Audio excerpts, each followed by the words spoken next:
एक और नादरीन मामला जो है वो इमरान खान साहब को साहिवाल शिफ्ट करने के हवाले से कुछ खबरें आ रही हैं।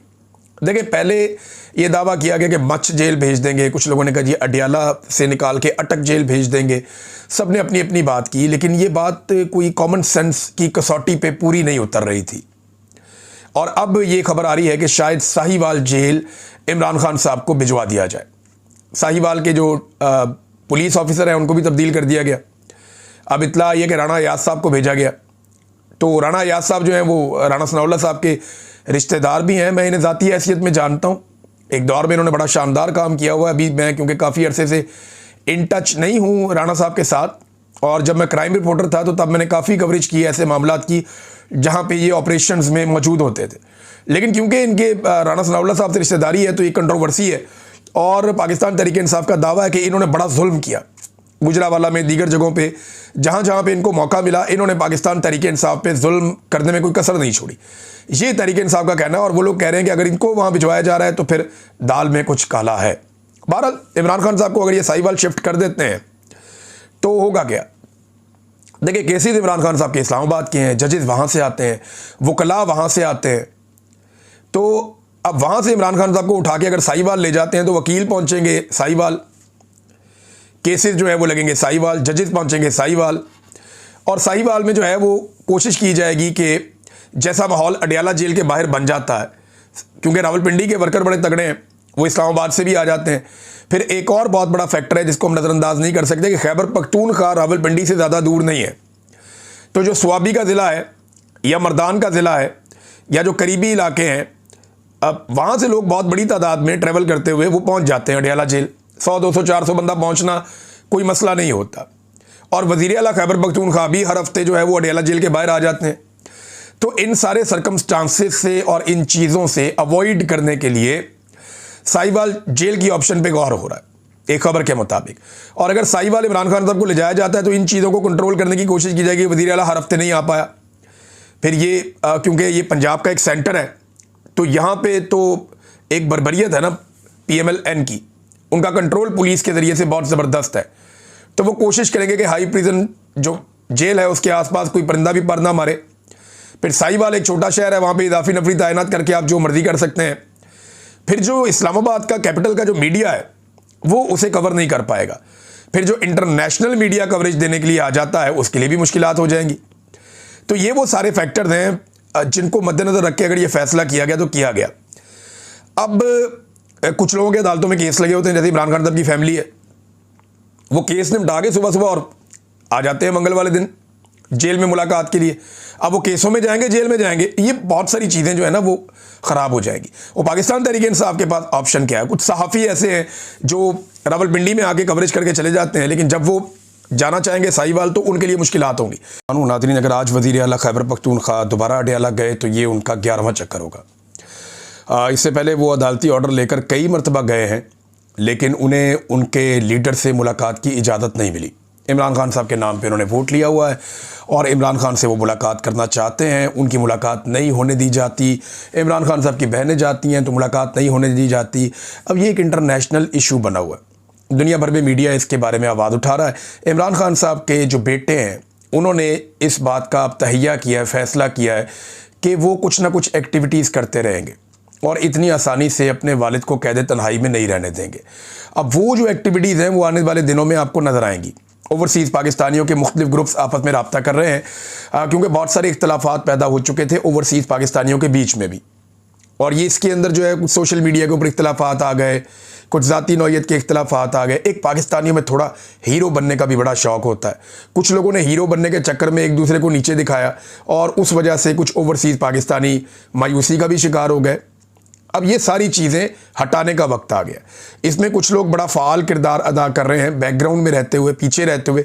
उनमें मैं चंद शख्सियात के नाम बड़ी अच्छी तरह जानता हूँ। कासिम सूरी उनमें से एक शख्सियत है, कुछ और लोग हैं, इसमें जुल्फ़ी बुखारी साहब हैं, कुछ और आरिफ अलवी साहब, बाकी लोग हैं। ये सब कोशिश कर रहे हैं आहिस्ता आहिस्ता कि कुछ भी करके जो ओवरसीज़ पाकिस्तानी हैं, सज्जाद बरकी साहब हैं, ये इमरान खान साहब के पुराने साथियों में से एक है, और ये लोग कोशिश कर रहे हैं कि जो ओवरसीज़ पाकिस्तानी हैं उनको वापस पूरी तरह से मुत्तहिद किया जाए और इकट्ठा करके एक कंबाइंड कोशिश की जाए, एक मुत्तफ़िका तौर पे कोशिश की जाए पूरी दुनिया में इमरान खान साहब के ऊपर होने वाले जुल्म और ज़्यादती को उजागर करने के लिए। अब इसमें जो है लंदन से एक बड़ा ज़बरदस्त आगाज़ किया है। मुआज़ नामी नौजवान है, ये इनका ताल्लुक ISF से है।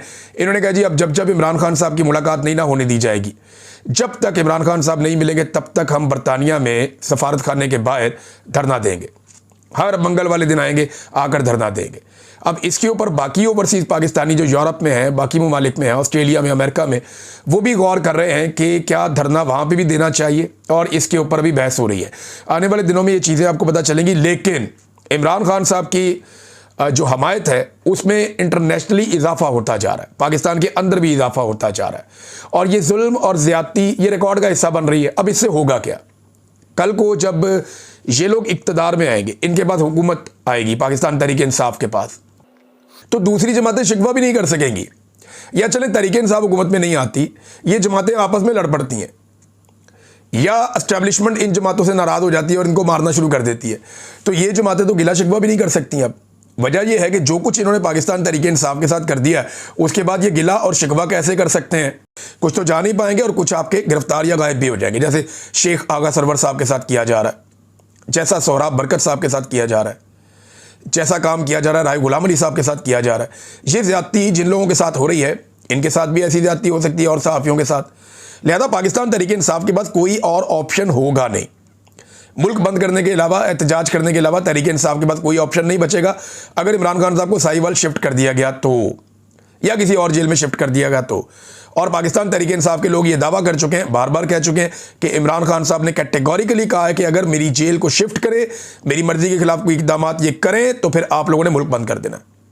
अब देखते हैं कि इसका रद्दअमल क्या आता है। भारत राणा सनाउल्लाह साहब ने एक ऑफ़र की थी अपोजिशन को या पाकिस्तान तहरीक इंसाफ को कि एक पार्लिमानी कमेटी बना देते हैं, उसमें सेनेटर्स हो जाएंगे, उस कौमी असम्बली के मेंबर्स हो जाएंगे, आपके बाकी अरकान हो जाएंगे, तो एक कमेटी बना लेते हैं, हमारे बंदे भी शामिल हो जाते हैं, आपके भी शामिल हो जाते हैं, तो इमरान खान साहब के जेल के मामला हम देख लेते हैं, मुलाकात भी करवा देते हैं।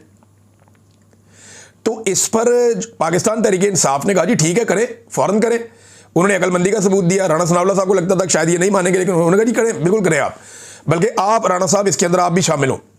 उनको ऑफ़र कर दिया कि आप सरबराही में बना लें बेशक, लेकिन अब पता चला है कि वो इस ऑफ़र से भी पीछे हट गए हैं, उनको भागना पड़ा इस ऑफ़र से, क्योंकि एस्टेब्लिशमेंट की इजाज़त के बगैर ये लोग कुछ नहीं कर सकते, इनके बस में कुछ नहीं है। एमएल वली खान साहब ने एक स्टेटमेंट दिया, उसके बाद मैं आपको लेकर जाता हूं कि अमेरिका पाकिस्तान से क्या करवाने वाला है। एक बड़ी खबर है जो मैं आपके सामने रखूंगा। ये एमएल वली खान साहब का स्टेटमेंट मुझे बड़ी तकलीफ हुई पढ़ के। ये पानी मारते हैं ना इमरान खान साहब की बहनों पर, और पानी फेंकते हैं उनके ऊपर सर्दी में, उन्हें तकलीफ़ देते हैं। अब ये माओ बहनों की इज्जत जो है वो तो खैबर पख्तूनख्वा के हमारे लोगों की शान है, वो तो बहनों की बहुत इज्जत करते हैं, माओ की बहुत इज्जत करते हैं, ख़वातीन का बहुत एहतराम करते हैं, वो तो लड़ाई छोड़ देते हैं। खातून चल के आ जाए तो वो तो पुरानी दुश्मनियां ख़त्म कर देते हैं। लेकिन यहाँ मैं ये देख रहा हूँ कि एमएल वली खान का स्टेटमेंट है, ये गंद पानी से साफ़ नहीं होगा। अच्छा, और लोग भी ये हरकतें करते हैं, लेकिन मुझे इतनी तकलीफ नहीं होती। एमएल वली खान की इसलिए होती है कि बादशाह खान और वली खान, उनके घर से इस तरह की आवाज़ें नहीं आनी चाहिए थी। सेनेट की सिर्फ एक सीट के लिए कोई आदमी इस हद तक गिर सकता है। मुझे बड़ी तकलीफ़ होती है एमएल वली खान को जब मैं ऐसी बातें करते हुए देखता हूँ, लेकिन ये इसका नतीजा भी इन्हें भुगतना पड़ेगा। अवाम ये सारा कुछ देख रही है, और अब ये कभी भी जमहूरी नहीं कहला सकेंगे अपनी ज़िंदगी में। ये गैर जमहूरी लोग हैं, और ये रजिस्टर्ड हो चुका है कि ये लोग या इनसे ज़्यादा गैर जमहूरी कोई नहीं है। अब आ जाए नाज़रीन उस इंटरनेशनल इशू की तरफ जो आसिम मुनीर साहब के गले पड़ने वाला है और पाकिस्तान के गले पड़ने वाला है। डोनाल्ड ट्रंप को खुश करने के चक्कर में शहबाज शरीफ ने और आसिम मुनीर ने, इन दोनों ने डोनाल्ड ट्रंप की तारीफ़ों में ज़मीन आसमान के कलाबे मिला दिए। हत्ता कि डोनाल्ड ट्रंप को इन्होंने अमन के नोबेल पीस प्राइज़ के लिए नामजद भी कर दिया। पाकिस्तान वो पहला मुल्क बन गया। इसराइल के साथ मिलकर पाकिस्तान ने काम किया, बाद में इसराइल इस काम के अंदर शामिल हो गया। अब हुआ ये है कि डोनाल्ड ट्रंप ने जो 20 नकाती मंसूबा दिया था, और डोनाल्ड ट्रंप के मुताबिक आसिम मुनीर और शहबाज शरीफ पहले दिन से इस मंसूबे के साथ हैं। हालांकि पाकिस्तान में आकर कहते हैं हम इसके साथ नहीं हैं, जाकर कहते हैं डोनाल्ड ट्रंप को कि हम इस मंसूबे के साथ हैं। अब डोनाल्ड ट्रंप ने जब उसके ऊपर हुई अक़वाम मुत्तहिदा में करारदाद के ऊपर वोटिंग, तो पाकिस्तान ने उसके हक़ में वोट डाल दिया। अब वो मंसूबा ये कहता है कि 20,000 फ़ौजी फौरी तौर पे गज़ा में भेजे जाएंगे। ये 20,000 फौजी मुसलमान मुल्कों के होंगे ताकि दीगर मुसलमान मुल्कों को कोई एतराज़ ना रहे। यानी मुसलमान ममालिक से 20,000 फौजी इकट्ठे किए जाएंगे और वो फौजी भिजवाए जाएंगे गाज़ा पे, और पर बाद में ज़रूरत के तहत इनकी तादाद में इजाफा किया जाएगा। कुछ मुसलमान ममालिक जो है वो अपने फौजी और अपने हथियार और अपने लोग भेजेंगे। कुछ मुसलमान ममालिक जो हैं वो इस काम के लिए माली इमदाद फराहम करेंगे, डिप्लोमेटिक इमदाद फराहम करेंगे, इंसानी इमदाद फराहम करेंगे। ये तय हो गया था। अब मामला ये हुआ कि ममालिक आहिस्ता आहिस्ता पीछे हटना शुरू हो गए, क्योंकि उनके अवाम की तरफ से रद्द अमल आ रहा है और अवामी रद्द अमल के खौफ से मुसलमान ममालिक पीछे हट रहे हैं।